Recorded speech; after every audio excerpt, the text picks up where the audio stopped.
आगे बढ़ेंगे। जमीयत उलमा हिंद ने ईद उल अजहा के मौके पर कुर्बानी को लेकर मुसलमानों से अपील की है। जमीयत के सदर मौलाना अरशद मदनी ने एक बयान जारी करते हुए मुसलमानों से कहा है कि वो कुर्बानी के वक्त एहतियात से काम लें, साथ ही सोशल मीडिया पर कुर्बानी की तस्वीरें ना शेयर करें। मौलाना मदनी ने कहा कि कुर्बानी को लेकर सरकार की तरफ से फरमान जारी किए गए हैं, जिस पर पूरी तरह से अमल करें। मौलाना मदनी ने मजीद कहा कि जिन जानवरों पर पाबंदी है उनकी कुर्बानी से बचें और साफ सफाई का खास तौर पर ख्याल रखें।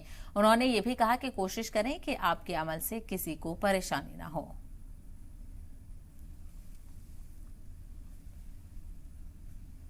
तो आपको बताते चलें, बकरा ईद का वक्त करीब आ चुका है। 29 जून को बकरा ईद का त्यौहार मनाया जाएगा और मुल्क भर में तमाम तर मुसलमान कुर्बानी का फरीजा अंजाम देते हुए नजर आएंगे। तो ऐसे में इस हवाले से अपील की जा रही है लोगों से कि वो साफ सफाई का खास ख्याल रखें। जिन जानवरों की कुर्बानी जरूरी नहीं है उन जानवरों की कुर्बानी ना करें और साथ ही साथ ये कोशिश करें कि जो भी चीजें हो रही हैं इस पूरे अमल के दौरान उससे किसी को परेशानी ना हो, किसी के जज्बात को ठेस ना पहुंचे और किसी तरह की परेशानी किसी को सामना ना करना पड़े। इसके तहत अपनी तरफ से खास ख्याल रखें और अपनी तरफ से एहतियात बरतें।